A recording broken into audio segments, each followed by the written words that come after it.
The Galactic Council chamber fell silent as Ambassador Zixthar of the Varanian Collective raised his crystalline appendage. "The motion passes," he announced, his translator converting his thoughts into the common tongue. "Humanity's petition for full council membership is denied. Furthermore, they are to cease all independent colonization efforts and submit to regulated expansion protocols." Anna Chen sat motionless in the human delegation's viewing gallery, her face an unreadable mask. Beside her, Leo Martinez clenched his jaw, but neither spoke. They had expected this outcome, though the sting of rejection still burned fresh. "They're fools," Leo whispered, barely audible. "Perhaps," Anna replied softly, "or perhaps we're simply too different for them to understand." For 2 centuries, humanity had been the Galactic Council's most enthusiastic junior member. When the Zephyrians needed emergency supplies after their star went unstable, human cargo ships arrived first.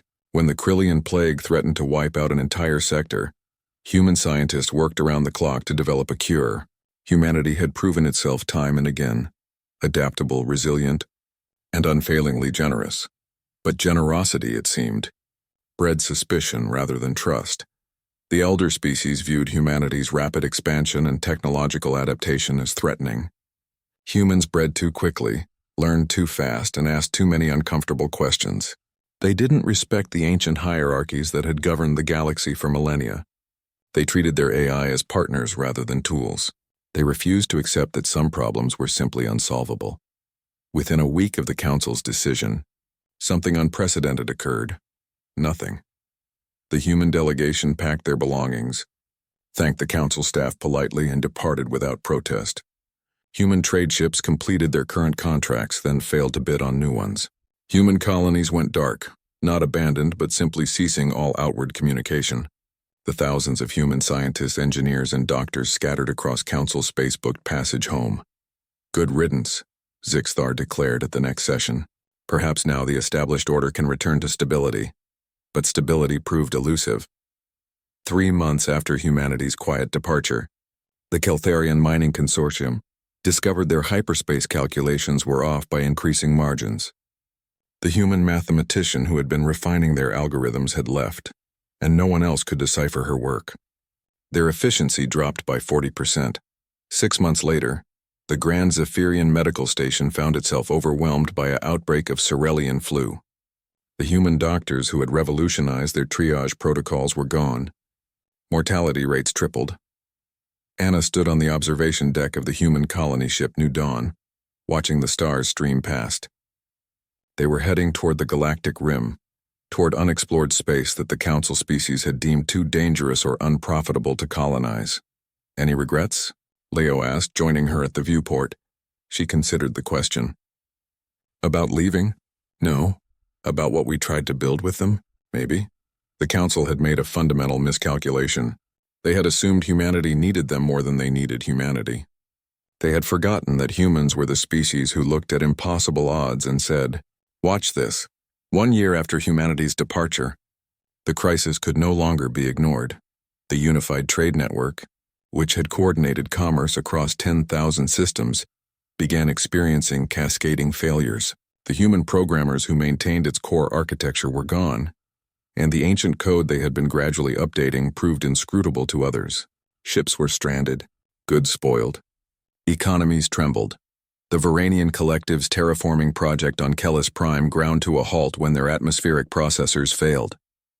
The human engineer who understood their peculiar quirks had returned to Earth, and no replacement could prevent the systems from degrading. Most devastating was the silence from the frontier. For 2 centuries, human explorers had been the galaxy's early warning system, their insatiable curiosity driving them to investigate every anomaly. When the Shroud, a mysterious spatial distortion, began expanding from the galactic core, no one noticed for months. No human scouts were there to sound the alarm. Ambassador Zixthar stood before the Council, his crystalline form dimmed with what might have been shame. "We must acknowledge our error," he said, the words clearly painful. "We must ask humanity to return." "They won't come," Council member Vexira warned. Humans are prideful creatures, but Vexira didn't understand humans at all. The Council's delegation arrived at Earth's orbital station to find it transformed. What had been a modest facility was now a bustling hub, with dozens of new ships bearing unfamiliar configurations. Beyond, on the planet's surface, the lights of megacities blazed brighter than before. Anna and Leo met them in the station's conference room. Representing the new United Human Systems, "We've come to apologize," Zixthar began. "Apology accepted," Anna interrupted, surprising them. "But we're not coming back. Please understand." "No, you understand," Leo cut in, his voice firm but not unkind. "You told us we weren't ready for independence. So we took our independence anyway. We've been thriving." Anna pulled up a holographic display.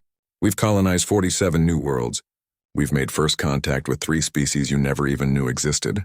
We've developed new propulsion technology that makes hyperdrive look like a steam engine.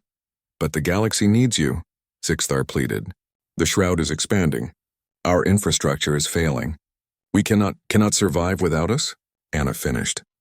"Yes, we know." Silence filled the room. Then Leo smiled, and it was the warm, slightly mischievous smile that humanity was known for. "But that doesn't mean we won't help. We just won't do it as your subordinates." Anna leaned forward. "Here are our terms: full council membership with voting rights, recognition of our expanded territory, and most importantly, a mutual defense and cooperation treaty as equals." Zixthar's form flickered through several colors: indecision, relief, resignation. "The council will agree." "We know," Anna said simply. As the delegation departed, Leo turned to Anna with a grin. "Think they've learned their lesson?" Anna watched the alien ships disappear into the void. "Some of them, maybe. But humans have learned something more important. We don't need anyone's permission to be extraordinary. We just are." Outside the viewport, human ships prepared for their next journey into the unknown. They would help the Galactic Council because that's what humans did, not out of obligation, but because in the vast dark galaxy, kindness and cooperation weren't weaknesses. They were the most human things of all.